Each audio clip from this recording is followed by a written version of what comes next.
Welcome to Horror Town, where we bring you the most spine-chilling true horror stories from around the world. Today, we have 3 terrifying true horror stories of night drives that will make your blood run cold. So, buckle up, hit that subscribe button, and don't forget to hit the bell to be notified of new videos. It's time to take a ride into the darkness.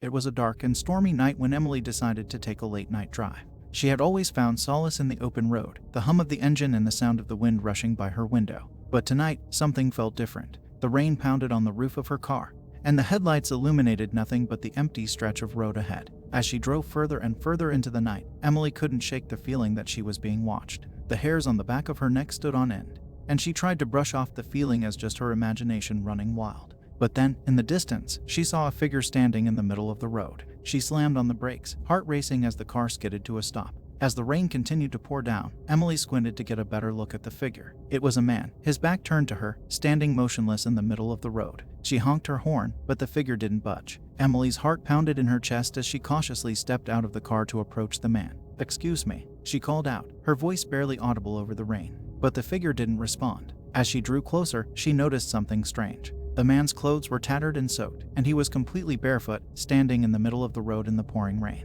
Emily's instincts told her to turn back and drive away, but something compelled her to stay. She cautiously approached the man, calling out to him again. But just as she reached out to touch him, the man suddenly turned around, revealing a face that made Emily's blood run cold. His eyes were sunken and hollow, and his skin was pale and clammy. But the most unsettling part was the way he stared at her, as if he could see into the very depths of her soul. Emily stumbled back in horror, tripping over her own feet as she scrambled to get back into her car. As she peeled out onto the wet road, Emily couldn't shake the feeling that the man was still watching her, even as she disappeared into the night. Emily's heart raced as she continued to drive down the desolate road, the sound of the rain pounding against her car. She tried to shake the unsettling feeling that had taken hold of her since encountering the mysterious man on the road. As she drove, she couldn't help but feel as though she was being followed. The headlights of her car illuminated nothing but the darkness ahead, but she couldn't shake the feeling that there was something lurking just beyond her vision. She tried to dismiss it as paranoia, but the feeling only intensified as she drove further into the night. Then, out of nowhere, a flash of lightning illuminated the road ahead. Emily's eyes widened in horror as she saw a figure standing on the side of the road,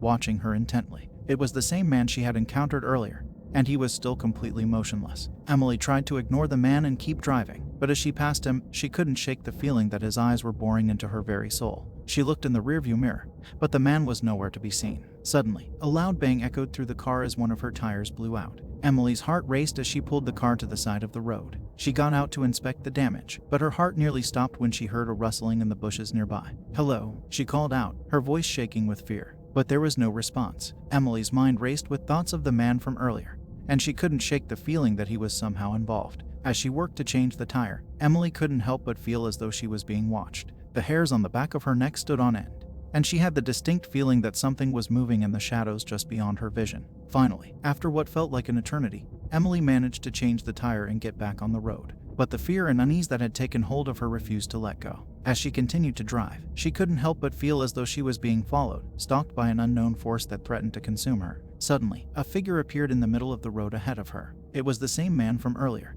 and he was standing in front of her car with his arms outstretched. Emily slammed on the brakes, heart pounding in her chest as she stared at the man in horror. "Please, let me in," he said, his voice barely audible over the sound of the rain. Emily hesitated, unsure of what to do, but something compelled her to let the man into her car, and she reluctantly unlocked the door. The man climbed into the passenger seat, and Emily could feel his eyes on her as she started the car and began to drive. The silence between them was deafening, and Emily couldn't help but feel as though the man was somehow connected to the unease and fear that had followed her throughout the night. Finally, after what felt like hours, they arrived at Emily's destination. She turned to the man to thank him for the ride, but he was gone. The passenger seat was empty, and Emily was left alone with her thoughts and the chilling feeling that something terrible had just happened. As she stepped out of the car and into the safety of her home, Emily couldn't help but feel as though the man had left something behind, something dark and sinister that would haunt her for the rest of her life. And as she lay in bed that night, she knew that she would never forget the horrors of that fateful night drive.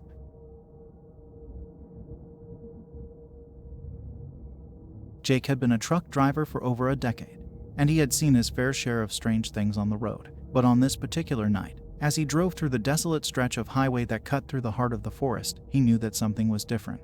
The night was pitch black, and the only thing that illuminated the road ahead was the dim glow of his headlights. He had been driving for hours, his eyes growing heavy with fatigue. But just as he was about to pull over and rest, he saw something that made his blood run cold. In the distance, he could make out the silhouette of a woman standing on the side of the road, her thumb outstretched as if she were hitchhiking. But as he got closer, he realized that something was off. The woman's clothes were tattered and torn, and her hair was wild and unkempt. Jake hesitated, unsure of what to do. He had been warned about picking up hitchhikers on the road, but something about this woman seemed different. Against his better judgment, he pulled over and rolled down the window. "Need a ride?" he called out, his voice muffled by the sound of the rain pounding against the roof of his truck. The woman didn't respond, but she climbed into the cab of the truck, her eyes fixed straight ahead. Jake couldn't shake the feeling that something was wrong, but he tried to ignore it as he continued down the road. But as they drove further into the night, Jake realized that the woman was not quite what she seemed. Her eyes were vacant, and her skin was deathly pale. And as they drove, she began to mutter strange, indecipherable words under her breath. Jake's heart raced as he realized that he was trapped in the cab of the truck with this woman,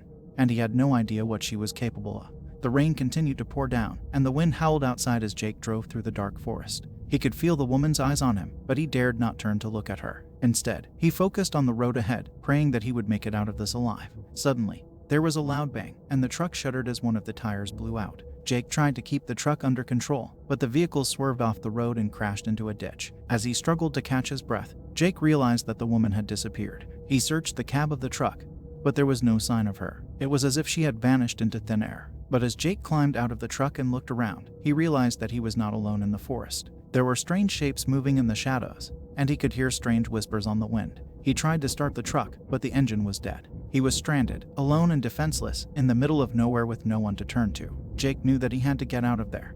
But as he tried to make his way through the forest, he realized that he was hopelessly lost. The trees loomed above him like giants, and the darkness seemed to swallow him whole. As the night wore on, Jake began to feel as though he was being watched, stalked by something in the darkness. He heard strange whispers on the wind, and he could feel the weight of eyes upon him, even though he could see no one. He knew that he was in grave danger, but he had no idea what to do. All he could do was try to survive the night, and pray that he would live to see the dawn. Hours passed, and Jake stumbled through the forest, his clothes torn and his body battered. He was exhausted, hungry, and on the brink of collapse. But as he pressed on, he saw a faint glimmer of light in the distance. With renewed hope, Jake made his way towards the light, stumbling through the undergrowth until he finally emerged onto a dirt road. There, he saw the faint outline of a gas station in the distance. He stumbled towards it, his heart pounding in his chest, and collapsed onto the ground as he reached the door. The attendant looked up in surprise as Jake stumbled into the station, his eyes wide and his face covered in dirt and blood. For a moment, Jake couldn't speak. He was overcome with emotion, relief flooding through him as he realized that he had made it out alive. But eventually, he managed to find his voice. "I need help," he gasped. "Something's out there in the forest." The attendant listened intently as Jake recounted his story, his eyes widening in horror as he heard about the woman and the strange whispers in the darkness. But eventually, he nodded. "I believe you," he said. "We've had strange things happen around here before. But don't worry, I'll get you some help." And with that, the attendant called the police, and Jake was taken to safety. He never forgot that night, and he never drove through that stretch of forest again. But even now, years later, he could still hear the whispers on the wind and feel the weight of eyes upon him in the darkness.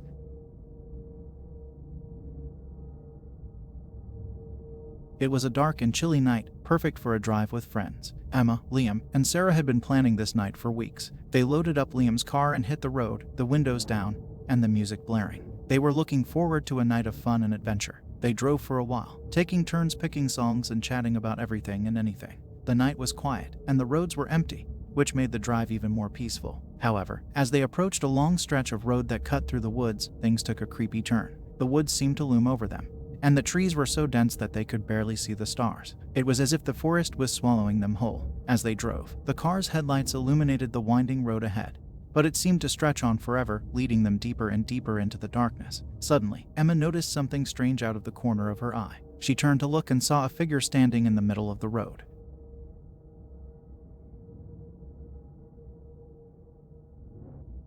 As they stared at the figure in the headlights, they realized that it was a woman dressed in a tattered, old-fashioned dress. She was pale and thin, and her long hair hung in limp strands around her face. But what made her truly terrifying was the blank expression on her face. The three friends sat frozen in fear as the woman began to walk towards the car, her movements slow and unsteady. They could feel their hearts pounding in their chests, and their breaths caught in their throats. Suddenly, The woman stopped in front of the car and reached out a bony hand, her fingers tapping on the hood of the car. Emma, Liam, and Sarah sat in silence, too afraid to move or speak. The woman's eyes locked onto theirs, and for a moment, it felt as though time had stopped. Then, with a sudden burst of energy, she let out a blood-curdling scream, causing the three friends to jump out of their skin. They all scrambled to lock the car doors, but Liam fumbled with the keys in his panic. The woman continued to scream, her voice piercing the silence of the night. They could feel their fear rising with every passing second, unsure of what the woman would do next. But just as suddenly as she had appeared, the woman turned and began to walk back into the woods. The three friends watched in stunned silence as she disappeared from view.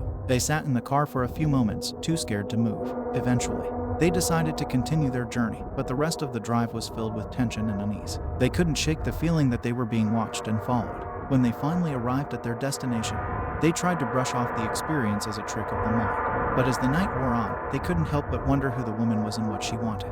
They knew that they would never forget the terror they felt on that dark and eerie night drive. As they were getting ready to leave, Liam noticed something on the car's windshield. It was a handprint, small and delicate, as if it had been made by a child. They exchanged a look of terror, realizing that the woman had left her mark on their car. They quickly drove back the way they came, trying to find any sign of the woman. But there was no one there, and the forest was as quiet and still as it had been before. They drove home in silence, too afraid to speak, too afraid to even look at each other. In the days that followed, strange things began to happen. The friends would hear unexplained noises in their homes. Doors would open and close on their own, and they would catch glimpses of a figure in the shadows. They never spoke of that night again, but they knew that they would never forget the terror they felt on that dark and eerie night drive.